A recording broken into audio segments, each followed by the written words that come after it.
사랑합니다. 네, 오늘 어린이 주일 순전함으로 드리는 이 귀한 예배에 자리에 나오신 우리 덕진 가족 여러분, 주님의 이름으로 크게 환영하며 넘치도록 축복합니다. 특별히 오늘 어린이 주일을 맞아 우리 동심의 마음으로 돌아가 옆에 계신 분들과 함께 이렇게 인사하면 좋겠습니다. 옆에 분 바라보시면서 인사합니다. 반가 반가. 어떻게 좀 동심이 느껴지시나요? 네. 사랑하는 여러분, 오늘 본문은 겉으로 보면 어린아이에 대한 말씀처럼 보입니다. 그래서 우리는 이 본문을 대할 때 쉽게 이렇게 생각합니다. 예수님께서 어린아이처럼 순수하라고 말씀하시는구나. 물론 틀린 말은 아닙니다. 어린아이에게는 어른들이 잃어버린 단순함이 있고, 또 계산하지 않는 마음이 있고, 또 부모를 의지하는 자연스러운 태도가 있습니다. 그래서 이 본문을 순수함이라는 관점에서 읽는 것도 어느 정도 의미가 있습니다. 그러나 이 본문을 조금 더 깊게 들여다보면 예수님께서 단순히 순수해져라 정도의 윤리적 교훈을 주시는 것이 아니라는 사실을 알게 됩니다. 예수님은 지금 제자들에게 착한 마음을 가지라고만 말씀하시는 것이 아닙니다. 즉, 어린아이처럼 웃고 어린아이처럼 단순하고 어린아이처럼 맑게 살라는 정도의 교훈을 주시는 것이 아니라는 것입니다. 이 본문은 훨씬 더 깊습니다. 그러니까 이 말씀은 신앙의 본질을 뒤집는 말씀입니다. 또한 우리가 신앙생활을 하면서도 얼마나 쉽게 세상의 방향으로 흘러가는지를 드러내는 말씀입니다. 다시 말하면 이 본문은 단순히 어린아이처럼 착하게 살라는 말씀이 아니라 너희가 지금 가고 있는 방향 자체가 틀렸다라는 예수님의 강력한 선언입니다. 그러므로 오늘 본문은 우리에게 아주 근본적인, 본질적인 질문을 던지고 있습니다. 너는 신앙생활을 잘하고 있느냐? 보다 더 깊은 질문입니다. 너는 교회에 잘 출석하고 있느냐? 보다 더 본질적인 질문입니다. 너는 봉사를 잘하고 있느냐? 헌신하고 있느냐? 직분을 맡고 있느냐? 보다 더 깊은 질문입니다. 그 질문은 바로 이것입니다. 너의 방향은 어디를 향하고 있느냐? 늘 강조드리지만 신앙생활에서 가장 중요한 것은 속도보다 방향입니다. 우리가 얼마나 열심히 달리고 있느냐도 중요하지만 더 중요한 것은 어디를 향해 달리고 있느냐입니다.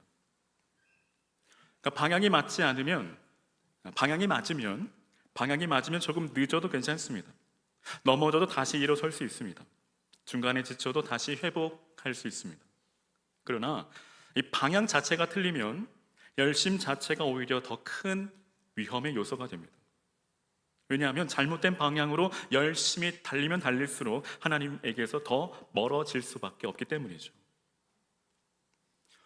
한 예로 목적지를 잘못 입력하고 차를 몰면 아무리 좋은 차를 타고 아무리 빠르게 달리고 아무리 운전을 잘해도 결국 잘못된 곳에 도착합니다.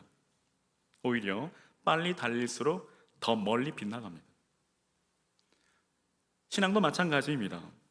열심히 언제나 바른 신앙을 보장하지 않습니다. 헌신이 언제나 복음적인 방향을 보장하지 않습니다. 종교적 활동이 많다 해서 반드시 하나님께 가까워지는 것은 아닙니다. 방향이 바르지 않으면 열심은 자기 의가 될 수 있고 헌신은 자기 자랑이 될 수 있고 봉사는 인정 욕구가 될 수 있습니다. 오늘 본문 속 제자들의 문제가 바로 이것이죠. 그들은 예수님을 따르고 있었습니다. 그러니까 세상적으로 보면 대단한 결단을 한 사람들입니다. 왜냐하면 그들은 가족도 버리고 생계도 버리고 익숙한 삶도 떠나 예수님을 따라 나선 사람들이기 때문이죠. 이들은 적어도 겉으로 보면 예수님께 모든 것을 건 사람들입니다. 근데 놀라운 것은 그렇게 예수님께 가까이 있었던 이 제자들조차 여전히 세상의 방향을 버리지 못했다라는 것입니다. 예수님의 말씀을 가장 많이 들었고 예수님의 기적을 가장 가까이에서 목격했고 예수님과 함께 먹고 자고 걸었던 사람들이었지만 그들 안에는 여전히 누가 더 큰가라는 질문이 남아 있습니다. 다시 말해 예수님을 따르는 발걸음은 있었지만 예수님을 닮아가는 방향은 아직 충분하지 않았던 것이죠. 이제 그들이 예수님께 묻습니다. 천국에서는 누가 크니까? 그러니까 이 질문은 얼핏 보면 신앙적인 질문처럼 들립니다. 천국이라는 단어가 들어가 있기 때문에 하나님 나라에 대한 관심처럼 보입니다. 마치 신학적인 질문처럼 들립니다. 그러나 예수님은 이 질문 속에 숨겨진 마음을 보셨습니다. 제자들은 천국을 묻고 있지만 사실은 천국의 본질을 묻고 있는 것이 아닙니다. 즉 그들은 하나님 나라가 어떤 나라인지를 묻고 있는 것이 아니라 그 나라 안에서 내 자리는 어디인가를 묻고 있습니다. 쉽게 말하면 이런 것이죠. 예수님, 주님의 나라가 세워지면 누가 제일 높은 자리에 앉습니까? 누가 더 인정받습니까? 누가 더 중요한 사람입니까? 우리가 이렇게 주님을 따라왔는데 그 중에서도 누가 가장 큰 보상을 받습니까? 라는 질문입니다. 바로 여기에 문제가 있습니다. 그들은 예수님을 따르고 있었지만 예수님의 나라를 세상의 방식으로 이해했다라는 것입니다. 그들은 하나님의 나라를 말하면서도 여전히 피라미드 구조를 생각하고 있습니다. 즉 위와 아래가 있고 큰 사람과 작은 사람이 있고 중심에 선 사람과 주변에 밀려난 사람이 있는 구조입니다. 근데 이 제자들을 너무 쉽게 비난하면 안 됩니다. 왜냐하면 사실 그들의 마음과 우리의 마음이 다르지 않기 때문이죠. 너무 닮아 있기 때문입니다. 그러니까 제자들은 예수님을 따르면서도 세상의 체계를 완전히 벗어나지 못했습니다. 그 가치를 버리지 못했습니다. 그들의 머릿속에는 여전히 권력의 구조, 인정의 구조, 서열의 구조가 남아 있습니다. 그런데 우리 역시도 그렇습니다. 우리는 은혜로 구원을 받았다라고 고백하면서도 여전히 인정받고 싶어 합니다. 그러니까 하나님 앞에서 이미 사랑받은 자라고 말하면서도 사람들 앞에서 내가 다시 내 가치를 증명하려고 했습니다. 예수로 충분하다라고 찬양하면서도 누군가 나를 알아두지 않으면 서운해합니다.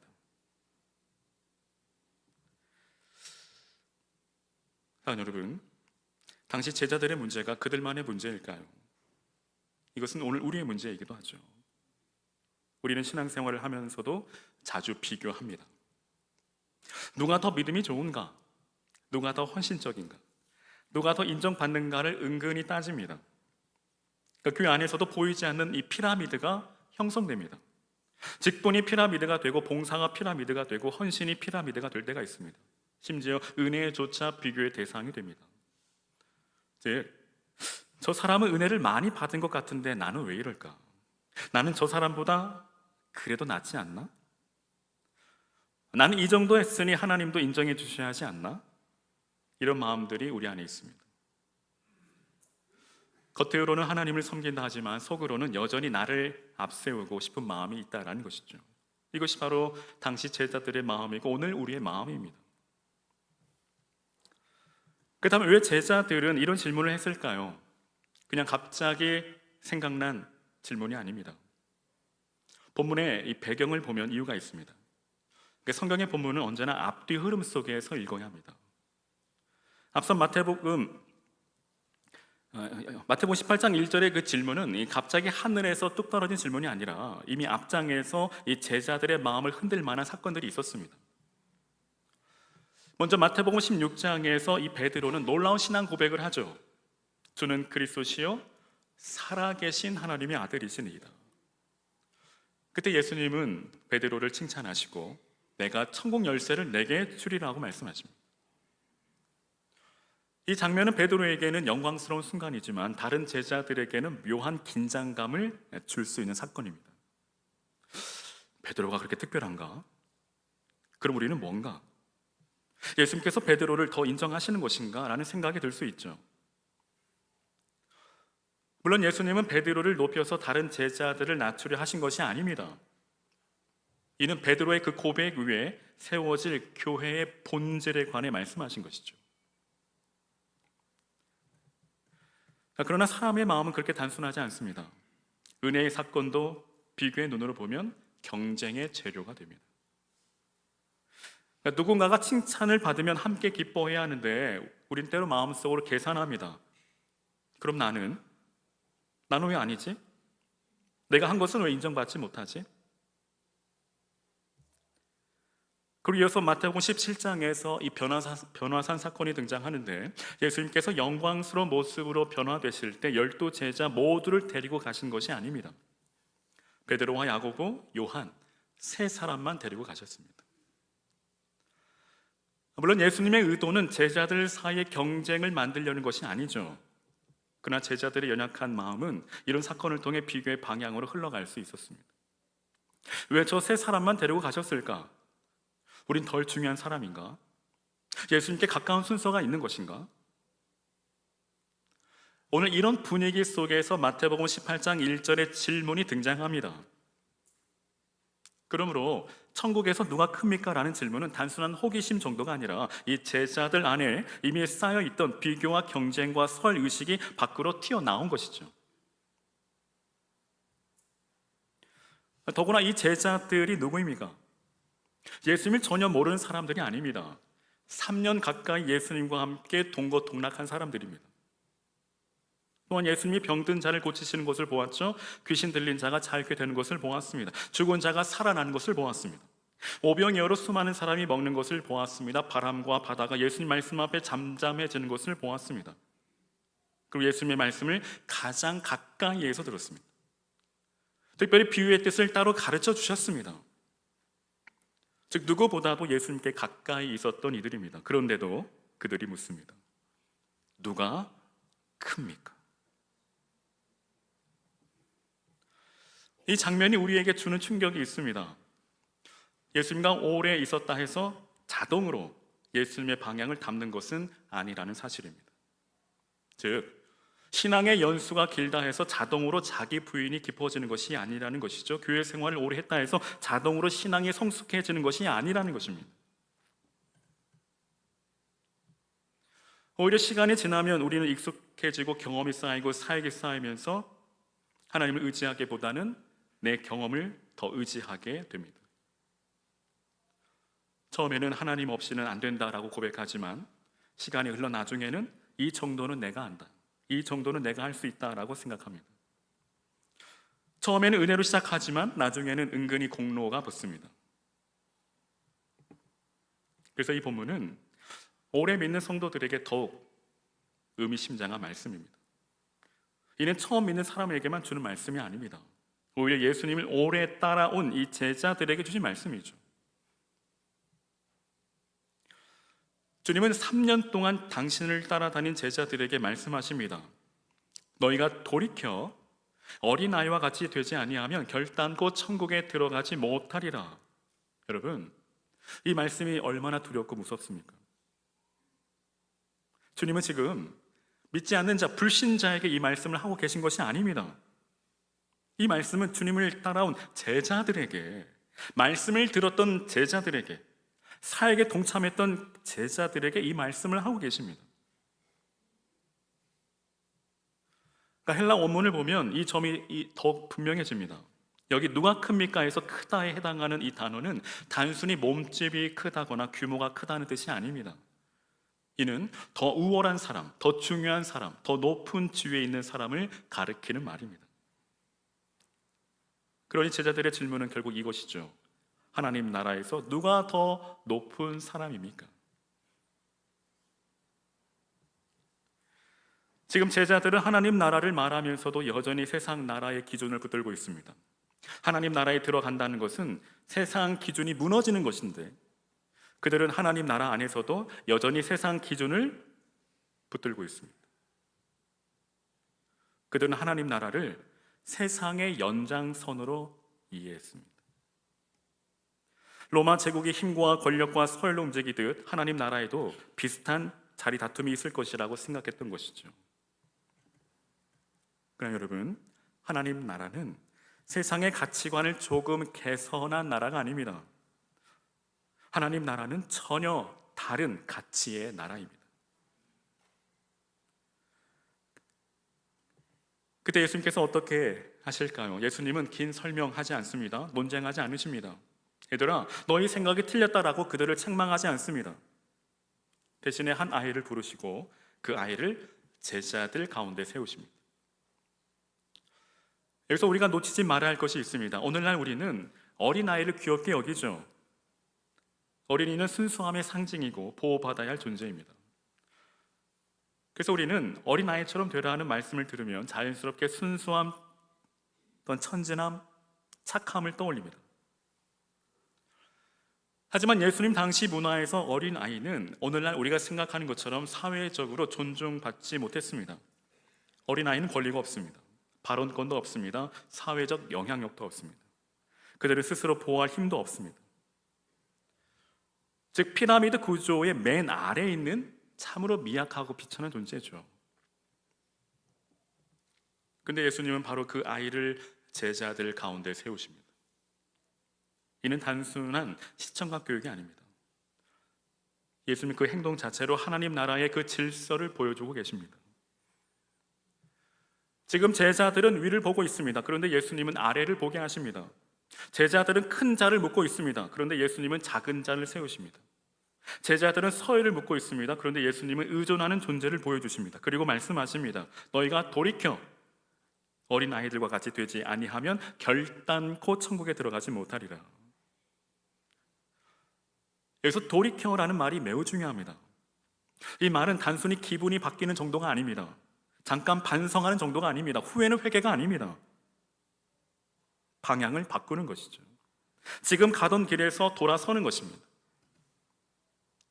이 단어는 몸의 방향이 바뀌듯 삶과 그 삶의 마음과 삶의 방향이 완전히 바뀌는 것을 의미합니다. 단순히 다음에는 조심할게요가 아닙니다. 삶의 중심축이 바뀌는 것입니다. 즉 나를 향하던 방향에서 하나님을 향하는 방향으로, 올라가려는 방향에서 내려가는 방향으로, 증명하려는 방향에서 의지하는 방향으로 돌아서는 것입니다. 그러므로 예수님의 말씀을 이렇게 해석할 수 있죠. 너희가 지금 생각하는 방식, 지금 추구하는 방향, 지금 붙들고 있는 가치관에서 완전히 돌아서지 않으면 하나님 나라를 알 수 없다. 이것은 굉장히 강한 말씀입니다. 여러분, 예수님은 어린아이처럼 되면 천국에서 더 큰 자가 될 것이다 라고 말씀하지 않죠. 먼저 이렇게 말씀하십니다. 어린아이처럼 되지 않으면 천국에 결단코 들어가지 못하리라. 이는 크고 작은 보상의 문제가 아닙니다. 들어가냐 못 들어가냐, 그 본질적인 중차대한 문제입니다. 당시 제자들은 누가 더 큰가를 물었지만 예수님은 너희가 그 방향으로 가면 들어가는 것 자체가 문제다라고 말씀하고 계십니다. 불가능하다라는 것입니다. 왜일까요? 하나님 나라는 자기 힘으로 올라가는 사람들이 차지하는 나라가 아니기 때문입니다. 하나님 나라는 은혜를 의지하는 사람들이 들어가는 나라입니다. 자기 의를 붙들고 자기 공로를 붙들고 자기 크기를 증명하려는 사람은 하나님 나라의 본질과 맞지 않습니다. 결단코 들어가지 못합니다. 그래서 어린아이처럼 된다라는 말은 단순히 착하고 순수해지라는 말이 아닙니다. 어린아이는 무엇보다 의존하는 존재죠. 어린아이는 스스로 살 수 없습니다. 부모가 먹여야 살고, 부모가 보호해야 안전하며, 부모가 품어야 안심합니다. 어린아이는 자기 힘으로 인생을 책임질 수 없다는 사실을 압니다. 이것이 바로 신앙의 본질이라는 것입니다. 신앙은 내가 하나님을 위해 무엇을 얼마나 했느냐에서 시작하지 않습니다. 신앙은 나는 하나님 없이는 살 수 없는 존재입니다 라는 고백에서 시작합니다. 구원은 우리의 성취 위에 세워지지 않습니다. 우리의 공로 위에 세워지지 않습니다. 구원은 하나님의 은혜 위에 세워집니다. 그러므로 신앙의 출발점은 자기의 확신이 아니라 은혜에 대한 절대적 의존입니다. 나는 할 수 있습니다가 아니라 주님 없이는 할 수 없습니다입니다. 제가 이만큼 했습니다가 아니라 주님이 저를 붙드셨습니다입니다. 한마디로 나의 나됨이 오직 하나님의 은혜라는 것입니다. 근데 여기에 중요한 균형이 있습니다. 그러니까 어린아이처럼 된다라는 것은 무책임하게 사는 것이 아닙니다. 하나님이 다 하시겠지 하면서 아무것도 하지 않는 것은 믿음이 아니라 게으름이죠. 영적인 나태함입니다. 더 나아가 불신앙입니다. 그러니까 성경적 의존은 책임을 회피하거나 책임을 포기하는 것이 아니라 책임을 감당하되 결과의 주권을 하나님께 맡기는 것입니다. 다윗을 보십시오. 이 골리앗 앞에 선 이 다윗은 하나님을 의지했습니다. 그러나 그가 아무것도 하지 않고 가만히 있지 않았죠. 그는 물맷돌을 준비했고 골리앗 앞으로 나아갔습니다. 그는 행동했습니다. 그러나 그 행동의 근거는 자기 실력이 아닙니다. 그의 고백은 분명합니다. 전쟁은 여호와께 속한 것이라. 이것이 바로 책임 있는 의존입니다. 내가 해야 할 순종은 마땅히 하되 승리의 그 근거는, 그 결과는 하나님께 두는 것입니다. 다윗이 만약 하나님이 하시겠지 하며 뒤에 숨었다면 그것은 믿음이 아니죠. 반대로 물맷돌을 들고 나가면서 내 실력으로 이긴다라고 했다면 그건 역시 믿음이 아닙니다. 믿음은 순종과 의존이 함께 갑니다. 즉 손에는 물맷돌이 있지만 마음은 하나님께 붙들려 있는 것, 그것이 믿음입니다. 광야 이스라엘 백성들도 마찬가지죠. 하나님은 만나를 매일 주셨습니다. 왜 매일 주셨을까요? 한 달치를 한 번에 주시면 편하지 않았을까요? 1년치를 창고에 쌓아두게 하시면 얼마나 안심이 됐겠습니까? 근데 하나님은 그렇게 하지 않으십니다.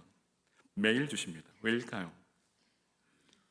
하나님은 이스라엘에게 단순히 배고픔을 해결해 주시는 분이 아니라는 것을 가르쳐 주시고 절대적으로 하나님만 의존하라는 것을 가르쳐 주시기 위함입니다. 즉 너희는 양식으로만 사는 것이 아니라 하나님의 입에서 나오는 말씀으로 사는 존재다.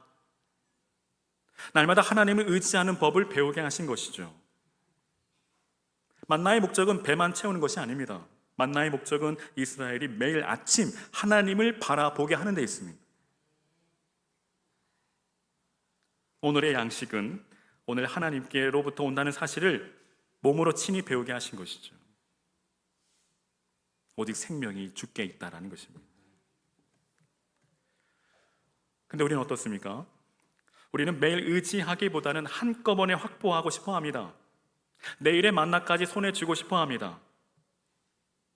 미래의 불안을 해결하기 위해 하나님보다 내 계획을 더 신뢰합니다. 하나님을 믿는다고 하지만 실상은 내가 통제할 수 있어야 안심합니다.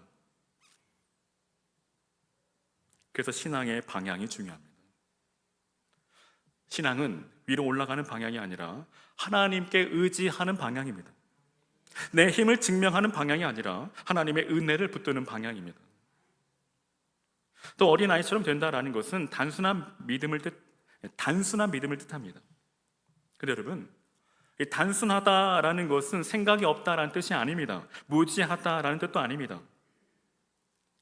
성경이 말하는 단순함은 하나님을 신뢰하기 때문에 복잡한 조건을 붙이지 않는 믿음입니다. 여러분, 아브라함을 생각해 보십시오. 하나님께서 아브라함을 부르십니다. 그리고 말씀하십니다. 너는 너의 고향과 친척과 아버지의 집을 떠나 내가 내게 보여줄 땅으로 가라. 사실 이 말씀은 굉장히 어려운 말씀입니다. 왜일까요?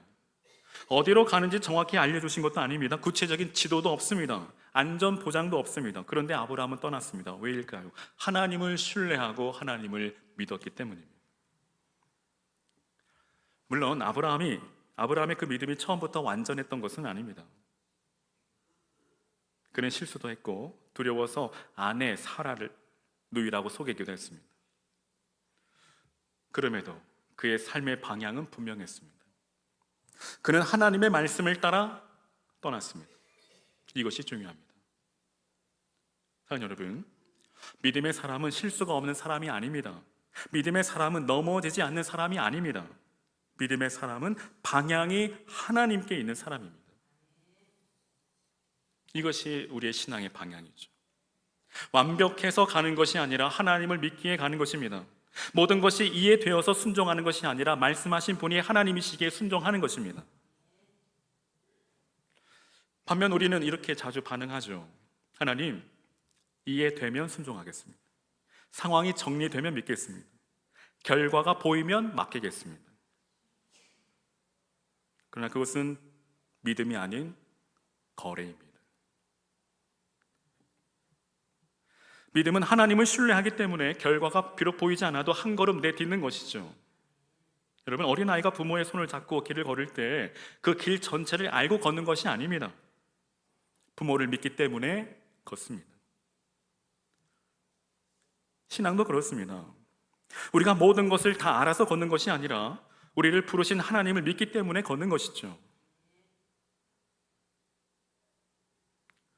또 어린아이처럼 된다라는 것은 겸손입니다. 근데 겸손은 단순히 자신을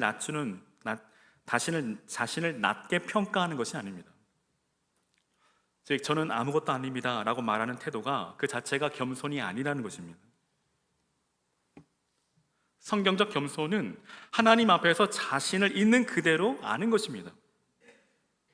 즉, 내가 할 수 없는 죄인임을 알고 내가 은혜 없이 설 수 없음을 아는 것이죠.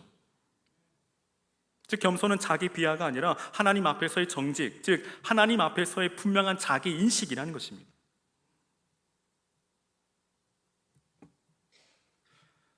누가복음 18장의 이 바리새인과 세리를 보십시오. 바리새인은 성전에서 기도하며 자기 의를 늘어놓습니다. 나는 토색, 불의, 간음하는 자들과 같지 않고 이 세리와도 같지 않습니다. 그는 하나님 앞에 서 있었지만 실제로는 하나님을 바라본 것이 아니라 옆 사람을 바라보았습니다.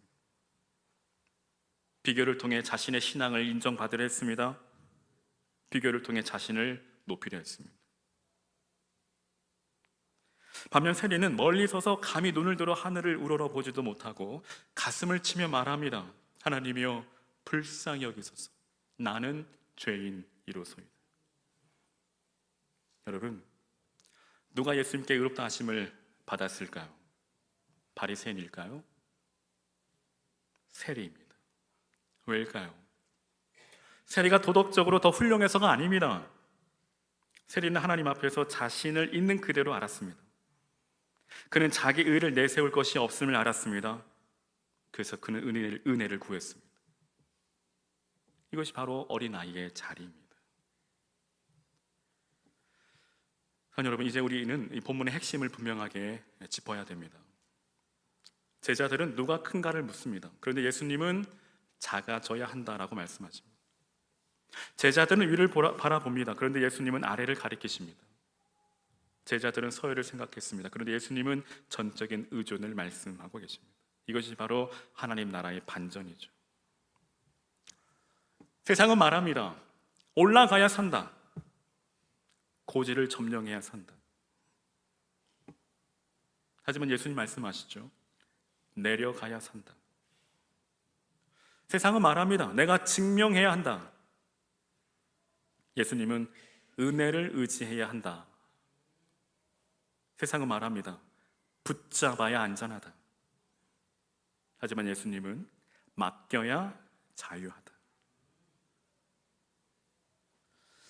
그렇다면 우리는 왜 이 길을 가지 못할까요? 이유는 단순합니다. 두렵기 때문이죠. 내려가면 손해볼 것 같습니다. 맡기면 무너질 것 같습니다. 내가 붙잡지 않으면 모든 것이 흩어질 것 같습니다. 그래서 우리는 하나님을 믿는다고 하면서도 실제 삶에서는 내가 왕처럼 군림하려 하죠. 내가 주인 되어 살아갑니다.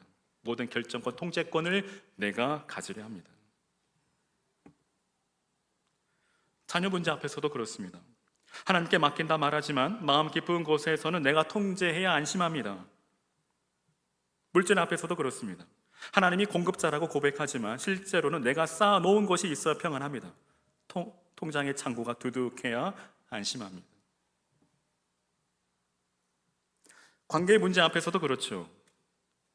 하나님께서 나를 아신다라고 말하면서도 사람들의 인정이 없으면 무너집니다. 하나님의 평가보다 세상의 평가를, 사람들의 인정을 더 중요시합니다. 눈치 보며 살아가죠. 그래서 우리는 계속 올라가려 합니다. 더 인정받고 더 증명하고 더 붙잡으려 합니다. 근데 여러분, 과연 그 길 끝에 무엇이 있을까요? 그 길 끝에는 평안이 없습니다. 왜냐하면 피라미드의 길은 끝없는 비교의 길, 경쟁의 길이기 때문이죠. 올라가도 더 위에 있고 더 위가 있고 인정받아도 더 큰 인정이 필요합니다. 내가 누군가보다 높아졌다라고 생각하는 그 순간 또 나보다 더 높은 누군가가 보이기 시작합니다. 그래서 피라미드의 삶은 끝없는 불안입니다. 고지를 점령해 보십시오. 과연 여러분들이 원하는 것이 그곳에 있을까요? 그러므로 예수님은 우리를 멈추게 하십니다. 그리고 말씀하십니다. 돌이켜라. 돌이켜라. 이 말씀은 책망이지만 동시에 은혜입니다. 왜일까요? 예수님께서 방향을 바꾸라고 말씀하시는 것은 아직 돌아설 기회가 있다라는 뜻이기 때문입니다. 자, 여러분, 지금 돌이키지 않으면 영영 돌이키지 못할 수 있습니다. 오늘 주님 말씀하실 때 여러분 돌이키시기를 바랍니다. 주님은 제자들을 버리지 않으셨습니다. 야, 너희는 3년이나 나를 따라다녔는데 아직도 이러냐? 라고 하며 그들을 포기하지 않으셨습니다. 오히려 다시 가르치시죠. 다시 어린아이를 세우십니다. 다시 하나님 나라의 그 방향을 그들에게 보여주십니다. 이것이 은혜입니다. 그리고 복음 여기에서 절정에 이릅니다. 우리는 내려가야 한다라는 말씀 앞에 부담을 느끼죠. 내가 어떻게 낮아질 수 있을까? 내가 어떻게 맡길 수 있을까? 내가 어떻게 어린아이처럼 될 수 있을까? 그러나 복음은 먼저 우리에게 이것을 보여줍니다. 우리가 내려가기 전에 하나님이 먼저 내려오셨습니다. 예수님은 가장 높은 분이십니다. 영광의 주님이십니다. 그럼에도 예수님 스스로 낮아지셨습니다. 하늘 보좌를 떠나 인간의 몸을 입고 친히 이 땅에 내려오셨죠. 그분은 왕으로 오셨지만 마구간에 누이셨고, 주인으로 오셨지만 종처럼 섬기셨으며, 죄 없으신 분이셨지만 죄인처럼 십자가에 달리셨습니다. 그래서 빌립보서 2장은 이렇게 증거합니다. 그는 근본 하나님의 본체시나 하나님과 동등됨을 취할 것으로 여기지 아니하시고 자기를 비워 종의 형체를 가지셨다. 여기 비우셨다라는 것은 예수님께서 하나님 되심을 포기하셨다라는 뜻이 아닙니다. 그분은 여전히 하나님이십니다. 그러나 자기 영광과 권리를 붙들고 자기 자신을 높이는 그 방식으로 존재하지 않으셨다라는 뜻입니다. 주님은 자신의 권리를 사용하여 섬김을 받으려 하지 않으셨고, 오히려 그 권리를 내려놓고 섬김의 자리로 내려가셨습니다. 이것이 복음입니다. 예수님은 우리에게 낮아지라고 명령만 하시는 분이 아닙니다. 그분이 먼저 낮아지셨고 내려오셨습니다. 우리에게 맡기라고만 가르치신 분이 아닙니다. 그분이 십자가에서 완전히 자신을 아버지께 맡기셨습니다. 아버지여, 내 영혼을 아버지 손에 부탁하나이다. 이 고백은 완전한 의존의 고백입니다. 예수님은 십자가에서 어린아이처럼 아버지께 자신을 맡기셨습니다. 그리고 그 순종으로 우리를 살리셨습니다. 여기서 복음의 가장 놀라운 반전이 드러납니다. 제자들은 누가 큽니까? 라고 묻습니다. 그런데 진짜 크신 분은 바로 예수님이시죠. 진짜 높으신 분은 예수님이십니다. 영광과 존귀를 받기 합당하신 분은 예수님이십니다. 그런데 그 예수님이 가장 낮아지셨습니다. 가장 크신 분이 가장 작은 자리에 오셨고, 가장 높으신 분이 가장 낮은 십자가에 내려오셨습니다. 세상에서는 작은 사람이 큰 사람 되려고 발버둥 칩니다. 그러나 하나님 나라에서는 가장 크신 분이 작은 자를 살리기 위해 낮아지십니다. 이것이 바로 복음의 반전입니다. 그리고 그 낮아지심은 단순한 겸손의 모범이 아닙니다. 그것은 구원의 사건입니다. 만약 예수님께서 낮아지지 않으셨다면 우리는 하나님께 나아갈 수 없습니다. 예수님께서 십자가까지 내려가지 않으셨다면 우리는 죄의 사함을 받을 수 없습니다. 예수님께서 자기의 생명을 내어주시지 않으셨다면 우리는 생명을 얻을 수 없습니다. 그러므로 우리가 어린아이처럼 될 수 있는 힘은 우리의 결심에서 나오지 않습니다. 복음에서 나옵니다. 즉, 내가 이미 사랑받았다는 사실, 내가 이미 은혜로 받아들여졌다는 사실, 나의 가치를 내가 증명하지 않아도 된다는 사실이 마음에 들어올 때 비로소 우리는 내려갈 수 있습니다. 여러분, 사랑받는 사람은 증명하려고 발버둥 치지 않습니다. 아버지 품에 안긴 아이는 자기 자리를 증명하려 하지 않습니다. 아이는 부모 사랑 안에서 쉽니다. 이것이 복음 안에 있는 성도의 자리라는 것입니다. 이제 말씀을 마칩니다. 사랑하는 여러분, 이제 오늘 말씀을 우리의 삶으로 가져와야 합니다. 오늘 저와 여러분은 지금 어디를 향해 가고 계십니까? 올라가는 방향입니까? 내려가는 방향입니까? 붙잡는 방향입니까? 맡기는 방향입니까? 사람에게 인정받으려는 방향입니까? 하나님의 은혜를 구하는 방향입니까? 오늘 주님 저와 여러분에게 다시 말씀하십니다. 돌이켜라. 그것만이 살 길입니다. 오늘 이 말씀이 부담으로만 들려지지 않기를 바랍니다. 이 말씀은 우리를 살리는 예수님의 초청입니다. 피라미드의 무거운 경쟁에서 내려오라는 초청입니다. 더 이상 너 자신을 증명하려고 애쓰지 말라는 초청입니다. 하나님 앞에서 어린아이처럼 다시 서라는 초청입니다. 오늘 저와 여러분 한 가지를 내려놓으시기 바랍니다. 하나님보다 더 붙잡고 있던 것 하나를 맡기시길 바랍니다. 사람의 인정 때문에 불안했던 그 마음을 내려놓으시기 바랍니다. 내가 통제해야 한다는 두려움을 주님께 드리시기 바랍니다. 그리고 이렇게 함께 고백하기 원합니다. 주님, 저는 주님 없이는 살 수 없습니다. 주님, 제 방향을 바꾸어 주옵소서. 올라가려는 마음에서 내려오게 하시고, 붙잡으려는 마음에서 맡기게 하시고, 증명하려는 마음에서 은혜를 의지하게 하옵소서. 오늘 이 고백이 저와 여러분의 고백이 되시기를 주의 이름으로 축원합니다. 여러분, 이것이 바로 신앙의 본질입니다. 그리고 이것이 바로 신앙의 방향입니다. 저와 여러분, 이 신앙의 본질을 붙잡고 이 신앙의 방향을 향해 끝까지 나아가시기를 주님의 이름으로 간절히 축원합니다.